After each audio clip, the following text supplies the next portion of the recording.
지난주에 이어서 선교 세미나 두 번째 시간입니다. 특별히 오늘은 지난주에 우리가 우리나라의 선교가 시작되던 당시에 하나님께서 선교를 시작하기 전에 하신 일, 시작하신 일, 성경이 먼저 우리말로 번역된 일에 대해서 우리가 함께 나누었습니다.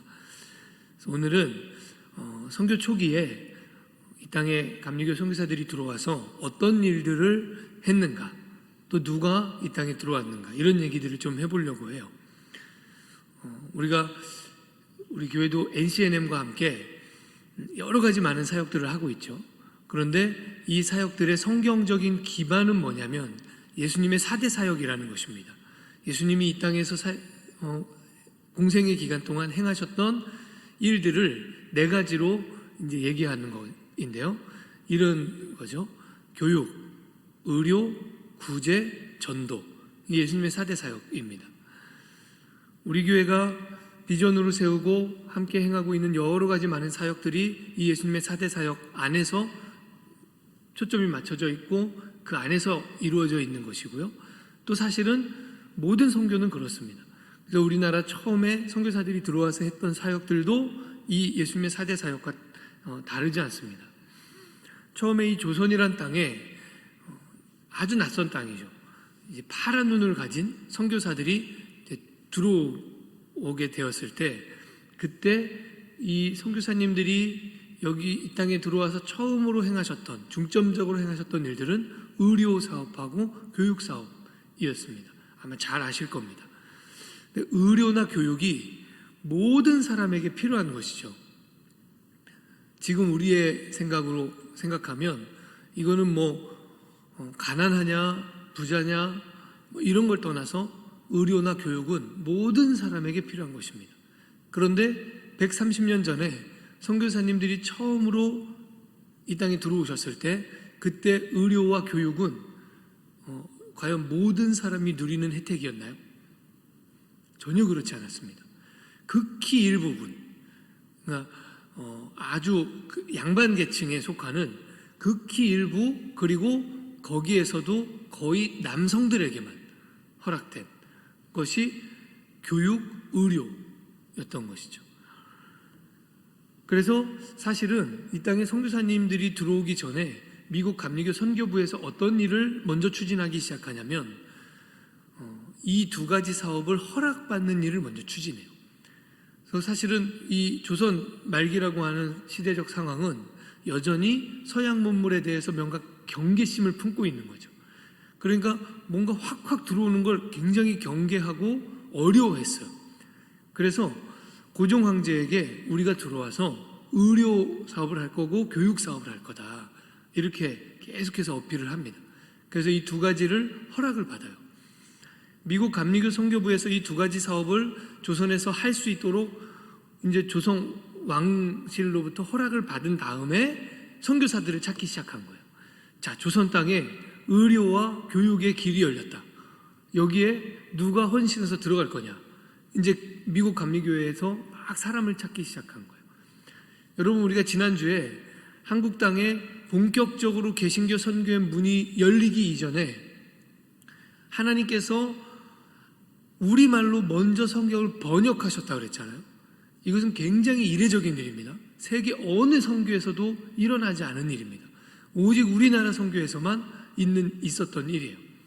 그런데 그와 동시에 이제 막 의료 선교와 교육 선교가 허락이 되고 문이 열렸는데 선교사들을 막 찾는데 하나님이 선교사들을 준비하셨을까요? 안 하셨을까요?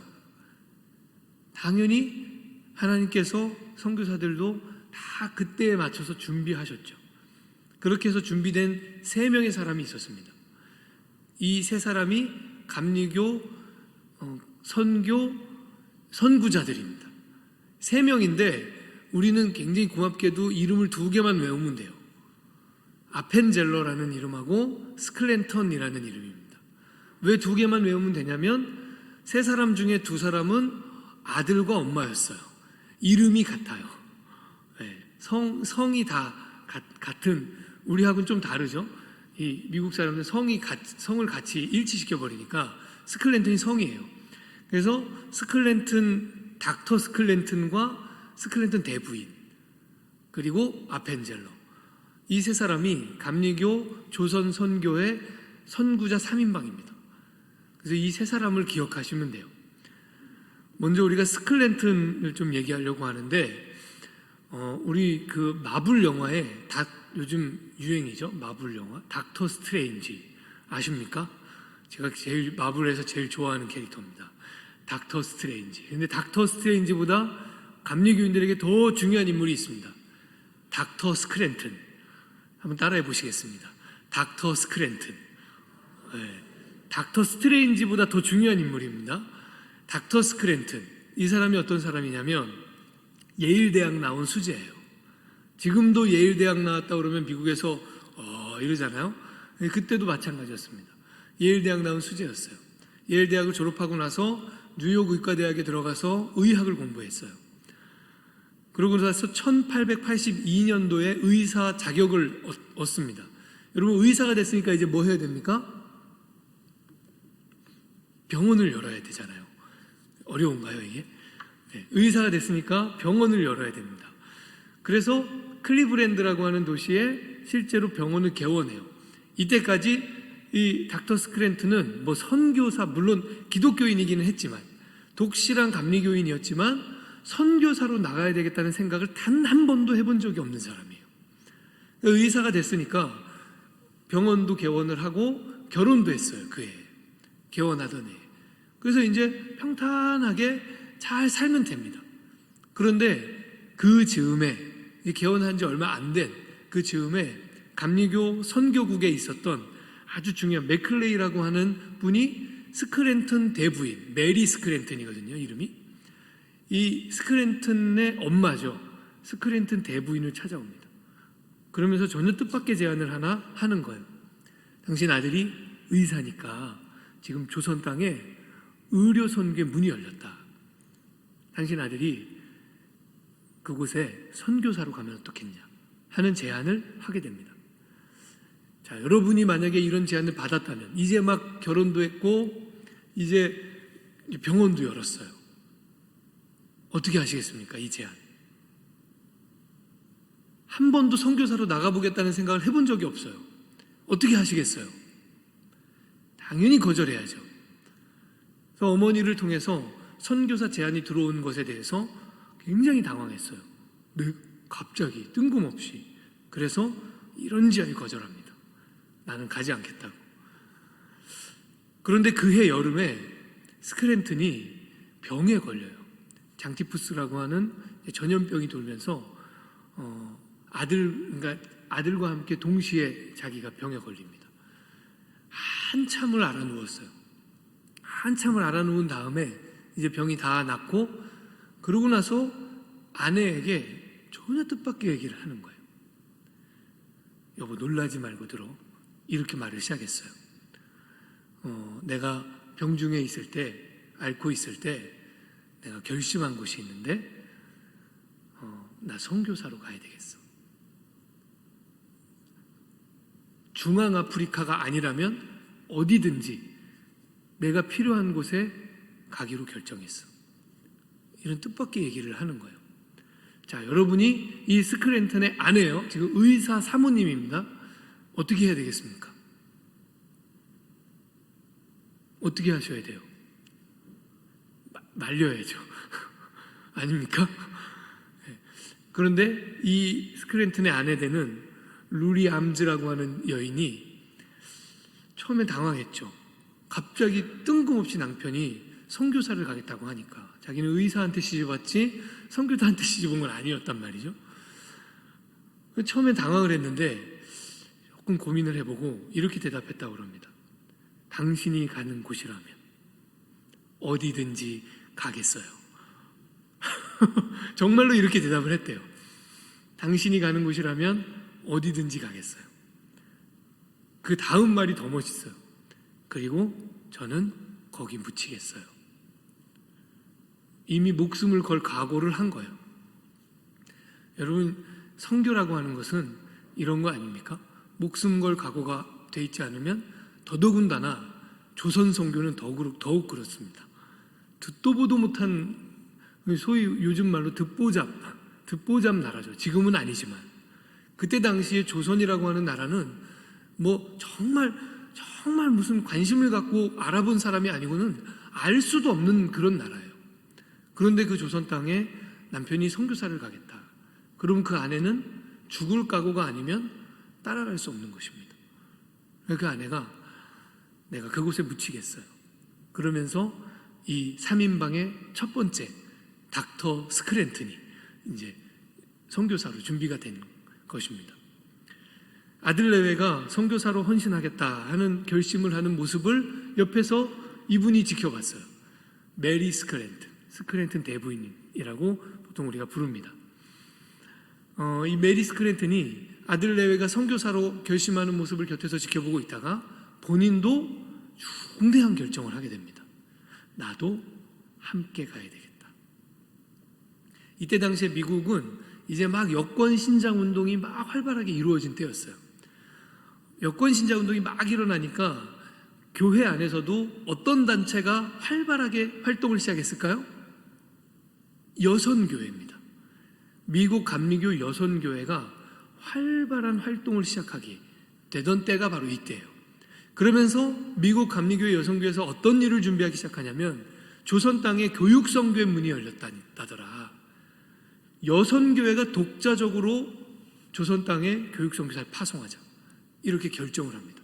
그리고 여선교회의 파송을 받을 교육선교사를 알아보고 있는 그런 터였어요. 스크랜튼 대부인이 이 교육선교사로 이제 딱 낙점이 됩니다. 그래서 아들 닥터 스크랜튼과 그 스크랜튼 엄마 되는 스크랜튼 대부인, 그러니까 스크랜튼 패밀리가 선교사가 된 거죠. 그래서 감리교 선교사로 준비가 돼요. 그런데 스크랜튼과 스크랜튼 대부인 이 가족을 이끌고 들어온 대표는 누구였냐면 바로 이분입니다. 아펜젤러 선교사. 우리가 감리교 첫 번째 선교사 하면 모두 다 기억하고 있는 아펜젤러 선교사.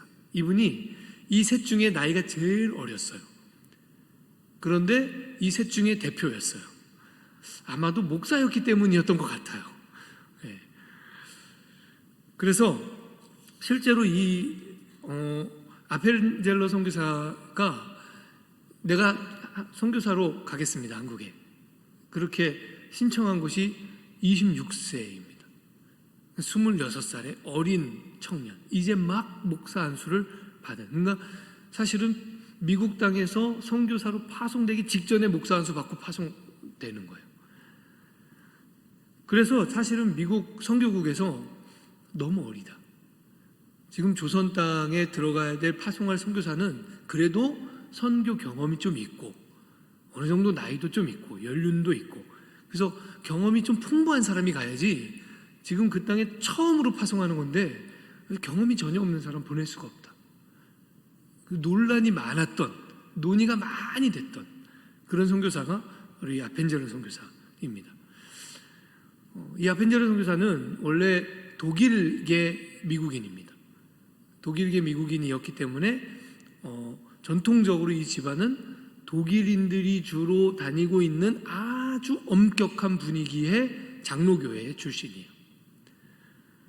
그런데 이제 사범대학을 다니던 18세 당시에 한 부흥에 참석하게 돼요. 근데 그 부흥에서 무엇을 경험하냐면 뜨거운 회심을 경험합니다. 뜨거운 회심. 이게 굉장히 중요해요. 뜨거운 회심을 경험하고 나서 어떤 사람들과 교제가 시작되냐면 감리교인들하고 교제가 시작돼요. 여러분, 감리교회의 굉장히 중요한 특징이 이 뜨거운 회심 아닙니까? 감리교회의 분위기. 그래서 감리교인들하고 막 친해지기 시작했어요. 자기가 뜨거운 회심을 경험하고 나서. 감리교인들하고 친해지고 나서 누구 얘기를 들었겠습니까? 감리교인들에게 웨슬리 얘기를 들었죠. 웨슬리가 뜨거운 회심을 경험한 사람이잖아요. 그리고 나서 웨슬리 목사님이 뜨거운 회심을 경험하고 나서 영국 땅에서 감리교 부흥운동이 막 일어났던 이야기들, 이런 것들을 감리교인들을 통해서 막 듣는 거예요. 그러고 나서 아펜젤러가 한 가지 중요한 것을 깨달아요. 내가 한 경험이 웨슬리 목사님이 한 경험과 굉장히 비슷하다 하는 걸 깨달아요. 그리고 나서 고민하기 시작해요. 마음이 이제 끌리기 시작하는 거예요. 어디에 끌리기 시작했습니까? 감리교회로 마음이 끌리기 시작한 거예요. 자기가 전통적으로 자랐던 장로교회는 분위기가 아주 엄숙하고 장엄하고 무겁고 이런 분위기에서 자라다가 감리교회의 이 뜨거운 어떤 막 분위기, 여기에 막 끌리기 시작해요. 그래서 오랫동안 고민한 끝에 감리교인이 되기로 결정합니다. 그때 당시에 이 아펜젤러의 어떤 마음, 아펜젤러의 심정, 이런 것들을 적어 놓은 그 기록에 의하면 이렇게 돼 있어요. 회심을 체험한 후 나는 너무 기쁘고 행복해서 할렐루야 하고 외치고 싶었다. 그런데 장로교회에서는 그렇게 외칠 수가 없었다. 여러분, 장로교회 지금도 아주 엄격한 장로교회들 중에서도 아주 보수적인 교회들은 막 손 들고 찬양하고 이러면 혼나잖아요. 네. 그런 훨씬 1800년대니까 얼마나 더 했겠습니까? 그러니까 막 마음속에서 불이 나서 뭔가 막 이걸 표현하고 싶은데 자기가 몸담고 있는 장로교회에서는 그것을 표현하면 혼나요, 장로님한테. 그래서 참다가 그래서 나는 마음껏 소리칠 수 있는 감리교회로 옮겼다. 이렇게 해서 아펜젤러가 감리교인이 되는 거예요. 이제 사범대학을 졸업한 후에 아펜젤러가 이제 뜨겁게 회심을 경험하고 감리교 소속의 신학대학을 들어갑니다. 명문학교입니다. 드류대학교라고 하는. 지금도 우리 감리교 신학 교수님들은 미국에서 공부하신 분들은 드류대학 출신이 굉장히 많아요. 그래서 드류대학에서 신학을 공부하면서 이 신학을 공부하는 중에도 선교에 관심이 있었기 때문에 이 드류대학 내에 있는 선교회에 가입을 해요. 그리고 아주 중요한 친구 하나를 만납니다. 줄리어스 워즈워드라고 하는 중요한 친구를 만나요. 이 친구가 왜 중요하냐면 이 친구가 한 조선 선교에 관심이 있는 사람이었어요. 그래서 이제 이 아펜젤러 선교사는 사실은 어디에 관심이 있었냐면 일본 선교에 관심이 있었습니다. 한 사람은 일본 선교, 한 사람은 조선 선교. 그리고 둘이 막 그 이야기 나누고 같이 연구하고 준비하고 그러면서 굉장히 두터운 우정을 나눕니다. 그리고 나서 이제 거의 졸업이 임박하고 선교를 나갈 때쯤이 됐는데 문제가 생겨요. 이 워즈워드가 건강상의 문제로 선교를 나갈 수 없는 상황이 됩니다. 그러니까 아펜젤러가 그렇다면 내가 조선으로 가겠습니다 하고 결심해요. 그래서 아펜젤러 선교사가 조선 선교사가 되는 거예요. 이 워즈워드를 통해서. 여러분, 이 사건은 아펜젤러 선교사가 얼마나 헌신된 사람이었는가, 얼마나 충성된 사람이었는가를 우리에게 잘 보여주죠. 그러니까 내가 결정하고 준비한 것을 고집하는 사람이 아니었어요. 무엇에 내가 더 필요한가, 지금 주님이 나를 어디에 쓰시기를 원하시는가, 그것을 더 살피고 그것을 발견했을 때 철저하게 그 앞에 헌신하고 결정하고 돌아서는 이런 사람, 아펜젤러 선교사, 그런 사람이었다는 것입니다. 그래서 그렇게 감리교 선교의 선구자 3인방이 이제 결성이 됩니다. 그래서 미국에서 이 세 사람을 다 준비시켜요. 그리고 나서 1885년에 이 세 사람을 일본으로 일단 먼저 배를 태워서 보냅니다. 그리고 일본에서 지난주에 함께 우리가 나눴던 이수정 씨가 번역한 마가복음, 이 마가복음을 아펜젤러 선교사가 받는 거예요. 우리말로 된 마가복음이죠. 그리고 이것을 옆구리에 다 끼고 일본에서 배를 타고 인천 제물포항에 들어옵니다. 그게 1885년 4월 5일이었어요. 부활절 날이었습니다. 그래서 이 배에 이 세 사람, 스클린튼 대부인, 그리고 아펜젤러, 그리고 추가적으로 장로교 선교사인 언더우드 선교사, 같이 이 배를 타고 인천 제물포항에 들어옵니다. 아펜젤러가 이날 작성한 도착 보고서에 이런 기도가 기록되어 있어요. 우리는 부활절 날 이곳에 도착했습니다. 오늘 죽음의 철장을 산산히 깨뜨리시고 부활하신 주께서 이 나라 백성들을 얽어맨 결박을 끊으시고 그들에게 하나님의 자녀가 누리는 빛을 허락해 주옵소서. 아멘. 그렇게 감리교 선교가 시작이 됩니다. 닥터가 왔잖아요. 스클랜턴 이제 닥터가 오니까 닥터가 또 반응을 했죠. 원래 미리 먼저 들어와서 광해원을 이끌고 있었던 알렌 선교사. 이 알렌 선교사가 스클랜턴을 광해원으로 추천해요. 광해원은 여러분 잘 아시는 세브란스 병원. 첫 이름이 광해원입니다. 광해원이 제중원이 되고 제중원이 세브란스 병원이 되는 거죠, 지금의. 그래서 이 광해원으로 알렌 선교사가 스클랜턴을 초청합니다. 그래서 스클랜턴 선교사가 처음에는 이 광해원에서 함께 의료를 이제 보게 돼요. 그런데 한 달 만에 사직서 냅니다. 왜냐? 장로교 선교사들이 운영하는 병원이었거든요. 근데 또 장로교에서 파송한 헤론이라고 하는 장로교 의료 선교사가 도착한 거예요. 한 달쯤 있다가. 그러니까 같이 있기가 조금 뻘쭘해진 상황. 그러면서 또 그 즈음에 뭐가 도착하냐면 자기가 미국에서 사용하던 의료기기를 배편으로 보냈는데 그게 한국 땅에 이제 늦게 도착했어요. 한 달쯤 늦게. 그래서 그 의료기기도 그때쯤 도착했겠다. 그래서 독자적으로 좀 해봐야 되겠다. 이런 마음을 품고 병원 10곳을 이제 모색하게 됩니다. 처음에는 자기 집에서 시작을 해요. 이때 당시에 대부분 선교사들은 다 서울 정동에서 지냈거든요. 이제 조선의 왕실에서 거기에서 지내도록 이렇게 땅을 마련을 해줬기 때문에 정동에서 시작을 한 거죠. 그러면서 계속해서 병원을 따로 이제 문을 열려고 자리를 알아봅니다.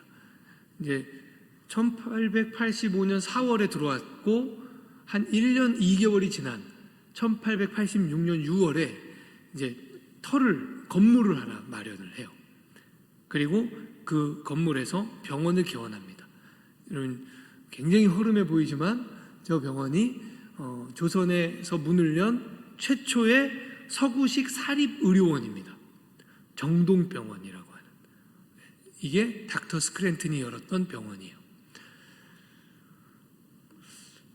여러분 오늘날에는 국립병원하고 사립병원 중에 주로 서민들이 국립병원을 가고 부자들은 사립병원을 가죠.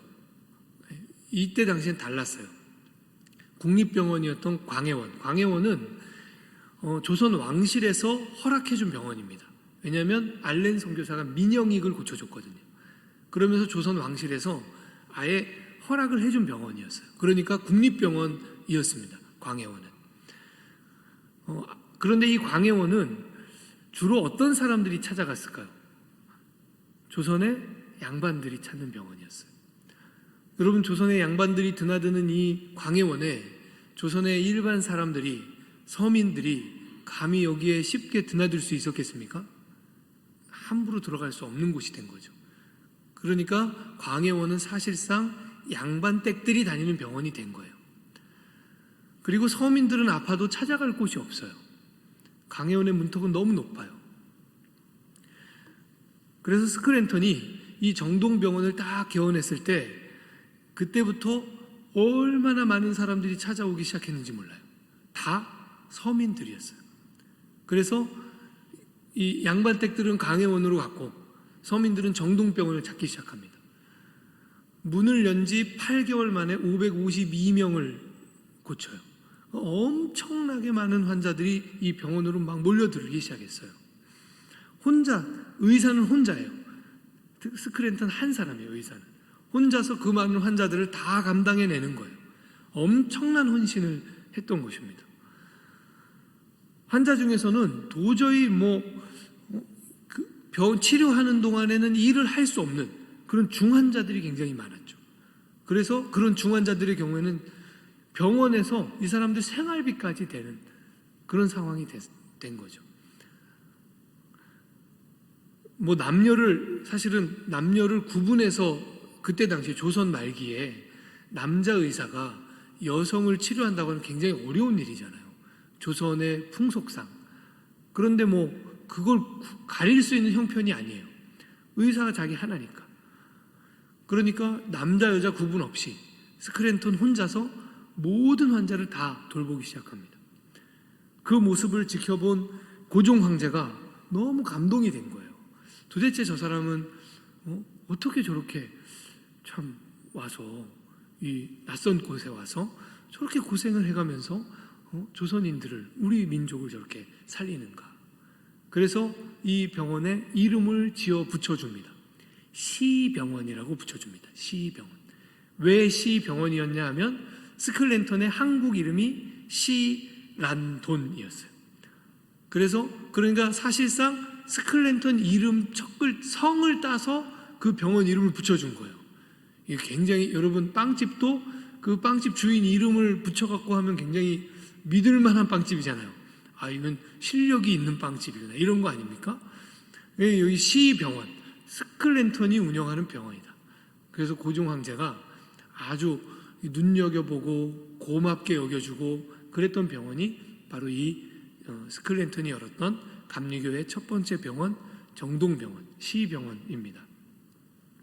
그런데 스클랜턴 혼자서 너무 많은 환자를 돌봐야 됐고, 더더군다나 어려웠던 것은 조선의 풍속상 여자 환자들을 이렇게 쉽게 돌볼 수가 없는 거예요. 지금이야 뭐 그렇지 않지만 이때 당시에 이 여자 환자가 남자 의사한테 막 배를 좀 까보라 그러면 배 까보고 뭐 이렇게 되겠습니까? 너무너무 어려운 거죠. 그래서 이 스클랜턴이 미국 선교국에다가 계속 요청을 합니다. 여자 의사를 보내달라. 여자 의사를 보내달라. 끊임없이 요청을 합니다. 그렇게 해서 한국 땅에 들어오게 된 여자 의사가 있어요. 사람이 바로 이 로제타 홀이라고 하는 여자 의사예요. 네. 로제타 홀이라고 하는 여의사가 감리교의 이 의료 선교사로 이제 이 시병원에 들어오게 됩니다. 그래서 스클랜턴과 함께 열심히 이 병원에서 일을 하죠. 그런데 이 로제타 홀에게는 약혼자가 있었어요. 바로 이 윌리엄 제임스 홀이라고 하는 사람이에요. 이 두 사람이 사실은 둘 다 선교사로 작정을 하고 있다가 서로 각각 원래는 중국으로 같이 갈 것을 생각을 하고 있었는데, 뜬금없이 사실은 로제타 셔우드죠. 이 로제타 셔우드가 조선 땅으로 먼저 들어오게 된 거예요. 그러니까 약혼 상태인데 한 사람이 먼저 엉뚱한 땅으로 가게 된 거죠. 그리고 윌리엄은 중국 땅으로 가기로 사실은 정해져 있는 상황이었어요. 마지막에 파송되기 직전에 조선 땅으로 파송이 변경이 됩니다. 그래서 조선에서 이 두 사람이 1년 만에 재회를 하는 거예요. 약혼한 상태로 들어왔기 때문에 이 두 사람이 조선 땅에서 결혼식을 올립니다. 이 두 사람의 결혼식이 우리나라에서 열린 최초의 서양식 결혼식이에요. 정동제일교회에서 최초의 서양식 결혼식을 올린 커플입니다. 그런데 이제 서양식 결혼식에는 뭐가 있어야 되죠? 드레스가 있어야 되잖아요. 드레스. 근데 우리나라에 드레스를 만들 수 있는 사람이 있습니까? 아무도 없죠. 드레스라는 걸 본 적도 없으니까요. 그래서 일본에다가 드레스 제작 의뢰를 한 거예요. 일본에서 만들어서 배로 이제 쫙 와야 되는 거예요. 근데 그 드레스를 싣고 오던 배가 침몰해 버려요. 어떻게 해야 되죠? 결혼식은 막 이제 코앞에 다 왔고, 드레스는 오다가 물속에 빠져버렸고, 다시 만들 이제 그런 기간도 남아있지 않고, 조선의 땅에서는 도저히 만들 수 없고, 야, 큰일 났다. 그래서 가만히 보니까, 한국 이 조선의 여자들이 입고 다니는 옷 중에 그래도 그나마 웨딩 드레스와 굉장히 비슷한 옷을 하나 발견했어요. 뭘까요? 하얀 소복. 하얀 소복을 발견한 거예요. 저게 드레스랑 굉장히 비슷하다. 비슷은 하죠. 하얘니까. 그래서 이 로제타 홀이 그 결혼식에서 하얀 소복을 입고 결혼식을 올립니다. 조선 사람들이 그 모습을 보고 까무러친 거죠. 왜요? 소복은 원래 언제 입는 겁니까? 상당했을 때 입는 거예요. 근데 지금 결혼식에 웨딩 마치 들어가는 신부가 상복을 입고, 조선 사람들 눈에 볼 때는 상복을 입고 지금 신부 입장을 하는 거예요. 얼마나 웃겼겠어요. 여러분, 선교사라고 하는 것은 이런 다 포기하는 겁니다. 뭐 생명도 포기했는데, 죽을 각오하고 여기 들어왔는데 웨딩드레스 하나 포기 못하겠습니까? 그래서 아주 그 조선인들에게 충격을 주었던 첫 번째 서양식 결혼식, 이 두 커플입니다. 결혼하고 나서 이 두 커플은 평양으로 선교를 따로 나갑니다. 그런데 이제 청일 전쟁이 일어나면서 평양에 있는 이 선교사들이 다 서울로 다시 피신을 해요.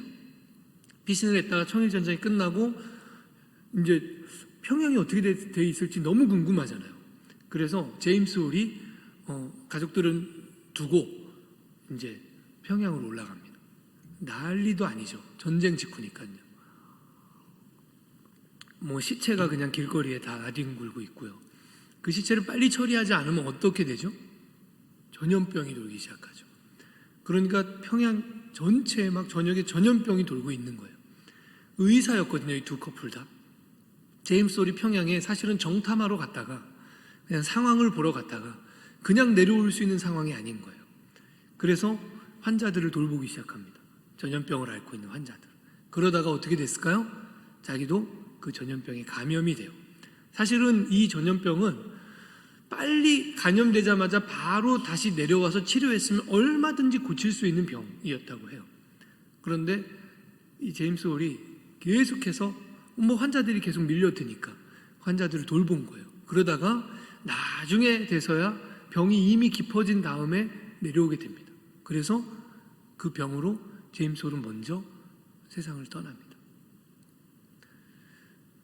결혼한 지 얼마 안 된 이제 어린 아들이 하나 있었고요.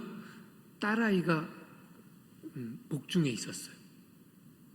로제타 홀의 복중에. 그런 아주 뭐 젊은 커플이죠. 그런데 남편이 먼저 세상을 떠난 거예요. 로제타 홀이 이제 돌이 막 지난 자기 아들 샤우드를 데리고 어쨌든 뱃속에 있는 아기를 낳아야 되니까 본국으로 다시 돌아옵니다. 그 본국으로 다시 돌아와서 자기 남편을 파송해 주었던 글렌비엘이라고 하는 교회를 찾아가요. 자기들의 선교 소식을 이제 보고하기 위해서 갔겠죠.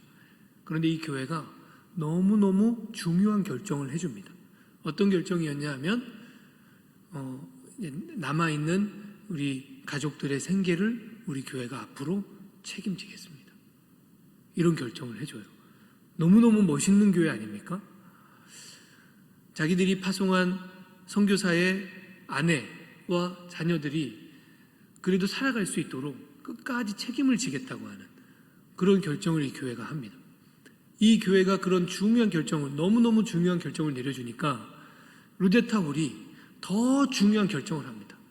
뭐였을까요? 그렇다면 다시 조선 땅으로 가겠습니다. 그리고 나서 어린 두 아이를 데리고 로제타 홀은 다시 조선 땅으로 들어옵니다. 돌아온 로제타 홀이 이 한국에 들어와서 세운 병원이 여러분 잘 아시는, 아마 또 가보시기도 했을 이대 부속병원이에요. 또 인천의 인천 기독병원. 이 로제타 홀이 다시 한국 땅에 들어와서 세운 병원입니다. 뿐만 아니라 이분은 굉장히 하여튼 이렇게 어려운 형편에 있는 사람들에게 마음이 많았던 분이에요. 그래서 점자를 자기가 직접 배웠어요.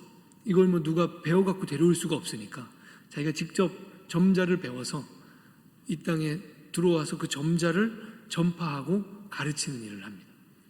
그래서 맹아학교, 농아학교 최초로 이 학교들을 세운 분이 로제타 홀이에요.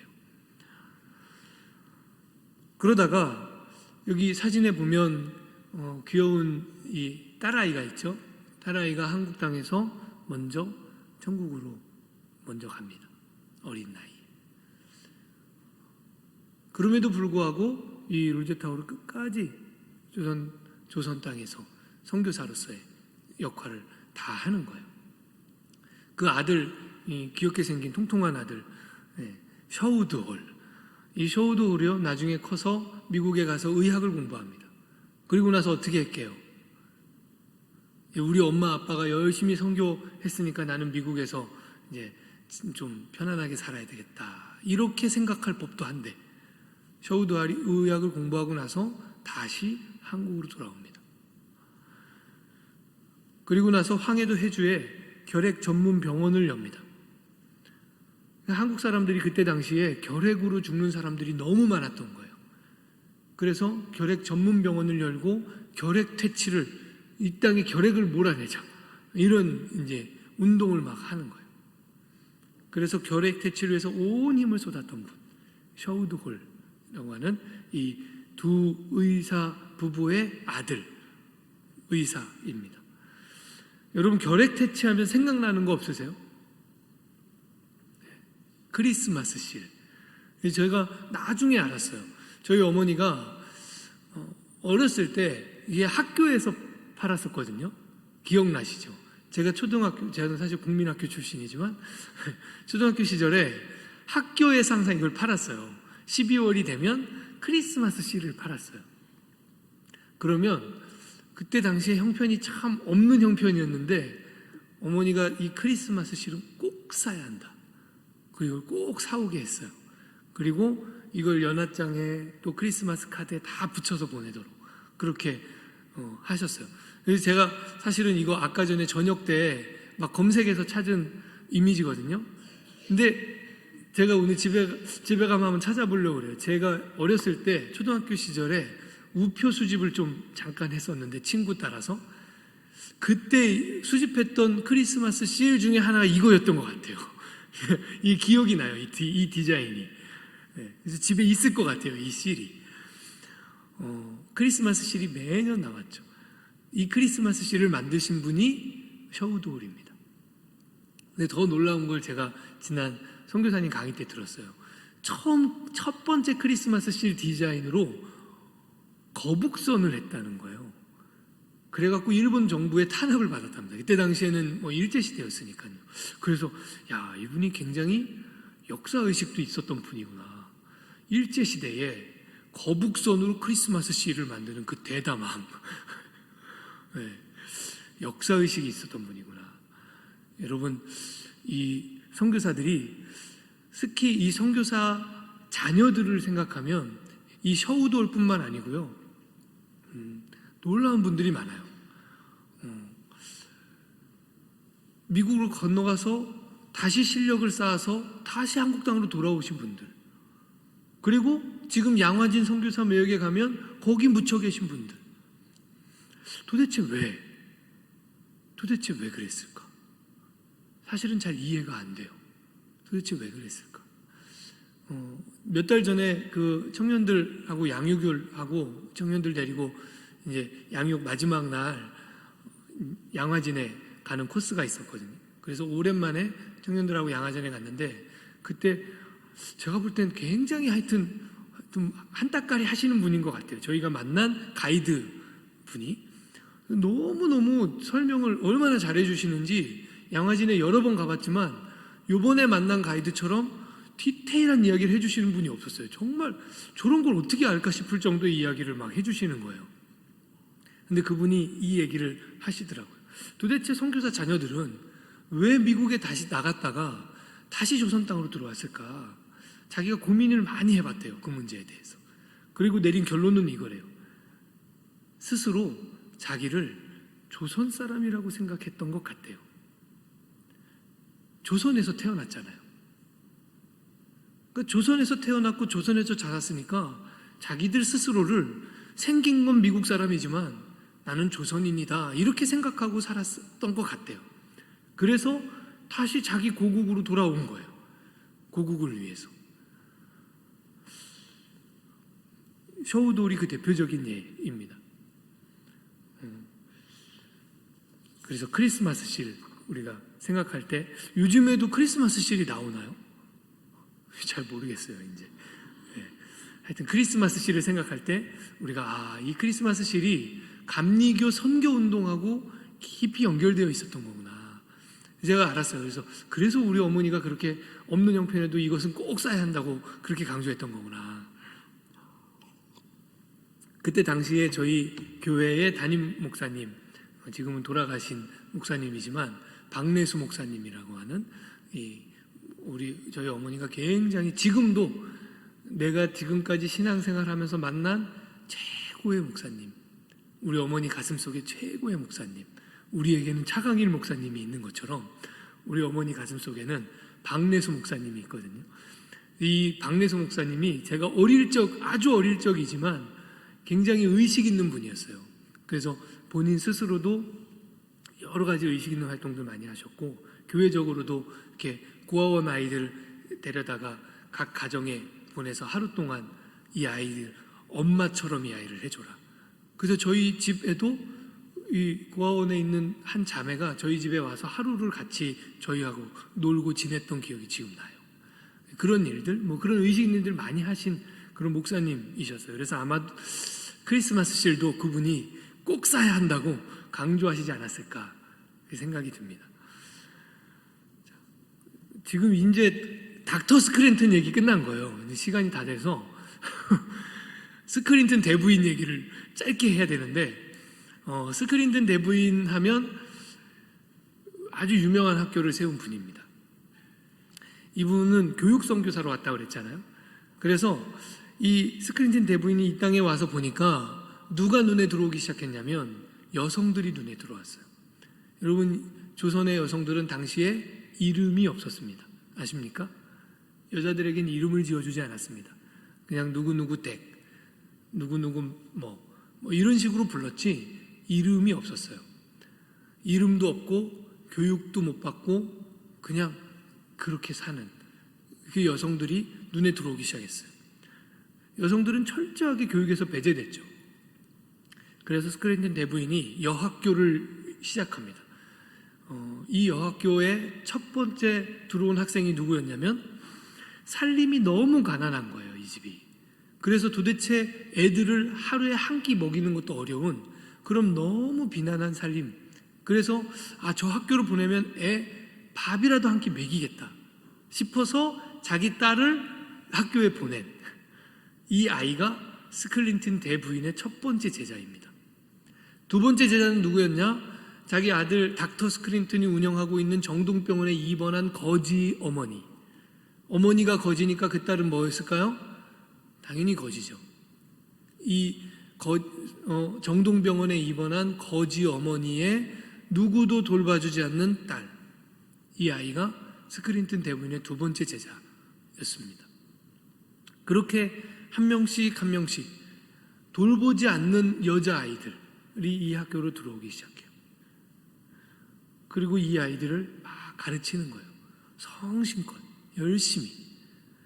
그 모습을 본 이 왕비가 너무 감동한 거예요. 어떻게 저런 아이들, 누구도 신경 써주지 않는, 누구도 마음 써주지 않는 아이들을 저렇게 모아다가 가르치니 얼마나 기특한가, 얼마나 갸륵한가. 그래갖고 이 학교에 이름을 지어서 내려줍니다. 그 이름이 바로 이화입니다. 그래서 스크린튼 대부인이 세운 학교가 이화학당이에요. 알고 계셨죠? 이건 우리가 모르면 안 됩니다. 감리교인이라면 이 사실을 몰라서는 안 돼요. 지금은 이화여대가 아주 명문 학교죠. 그래서 오죽하면 이런 영화 대사가 있잖아요. 나 이대 나온 여자야. 그 정도의 아주 명문대학, 아무나 들어갈 수 없는 그런 학교입니다. 그런데 사실 이 이화여대의 처음 시작은 누구도 돌보지 않는, 거의 버려진 거나 마찬가지였던 여자아이들을 데려다가 가르치기 시작한, 그게 이화여대의 첫 번째 발자취입니다. 아펜젤러도 여기에 직접적으로 이렇게 교회를 세우고 이런 일들이 사실은 굉장히 어려운 상황이었기 때문에, 물론 그럼에도 불구하고 교회를 세우고 했지만 학교를 세웁니다. 아펜젤러가 세운 학교는 사실은 영어 공부하는 그냥 작은 스쿨이었어요. 그런데 아펜젤러한테 영어를 배운 아이들이 이제 조선 정부의 굉장히 중요한 역할로 이제 여기저기 들어가기 시작해요. 그래서 어허라 이러면서 이제 이 학교를 눈여겨보기 시작합니다. 그러면서 이 학교에도 고종 황제가 이름을 지어줘요. 배제 이렇게 이름을 지어줍니다. 배제학당. 그래서 유능한 인재를 양성하는 집이다 이런 의미의 배제라고 하는 이름을 지어줍니다. 지금은 대전에 있죠. 이 배제대학교. 배제학당이 감리교 아펜젤러 선교사님이 세운 학교였습니다. 그래서 뭐 자세한 얘기들을 할 시간이 이제 없기 때문에 제 모교의 채플실 스토리를 사실은 제가 지난 선교사님께 듣고 너무 감동을 받았거든요.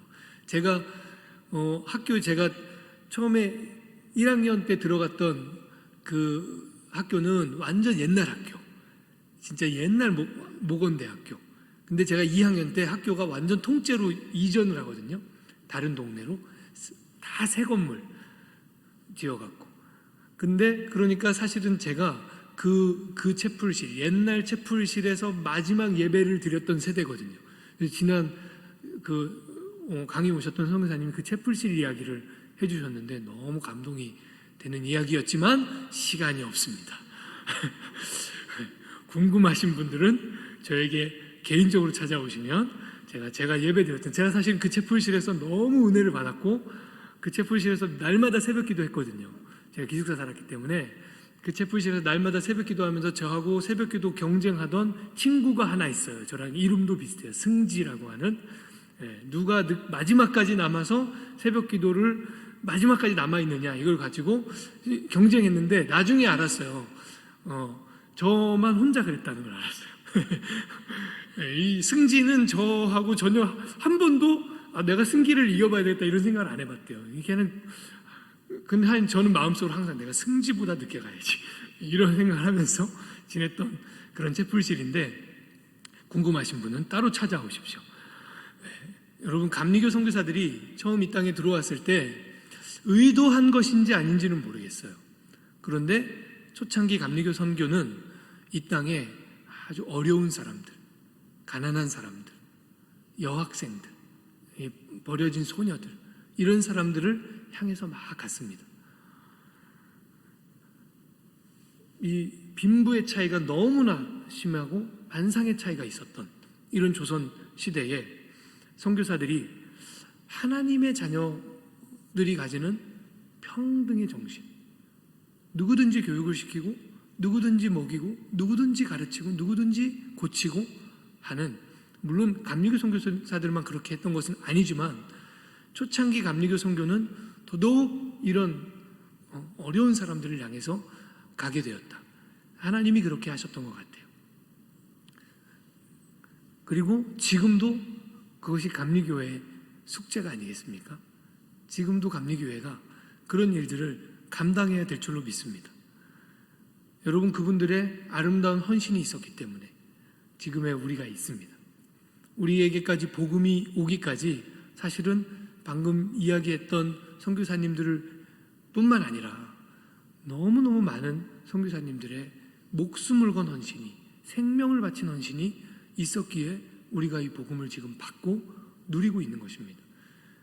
그래서 저는 때때로 청년들하고 양화진 가면 하여튼 갈 때마다 제가 제일 은혜 받습니다. 갈 때마다 안 울고 오는 적은 한 번도 없는 것 같아요. 가서 돌아볼 때마다 가슴이 칭하고, 제 마음을 아는지 모르는지 청년들은 막 놀고 히히덕거리고 어쨌든 그래서 저는 그런 마음을 가지고 이렇게 둘러보고 와요. 너무 감동이 돼요. 이분들의 이런 헌신이 있었기에 지금의 우리가 있구나, 이런 것을 잊지 않으시기를 바랍니다. 그래서 오늘 바울이 고백하는 것처럼 우리는 다 빚진 자입니다. 우리는 다 그 빚을 지고 있는 것입니다. 그 생명의 빚을 지었고 그 피의 빚을 우리는 지고 있는 것입니다. 빚진 자로서 그 빚진 것을 갚는 삶, 그것이 우리에게 마땅히 있어야 될 줄로 믿습니다. 저와 여러분이 이 복음의 빚진 것을 항상 내가 갚아야지 하면서 살 수 있기를 주님의 이름으로 축원합니다. 네, 우리 잠시 시간이 지났지만 딱 1분만 기도했으면 좋겠습니다. 우리 함께 통성으로 잠깐 기도하시는데 하나님, 공짜로 그냥 온 것이 아니고 거저 우리에게 온 것이 아니고 생명을 바친 분들이 있었습니다. 목숨을 당한 분들이 있었습니다. 그분들 덕에 우리가 지금 여기 있습니다. 감사합니다. 이렇게 기도했으면 좋겠어요.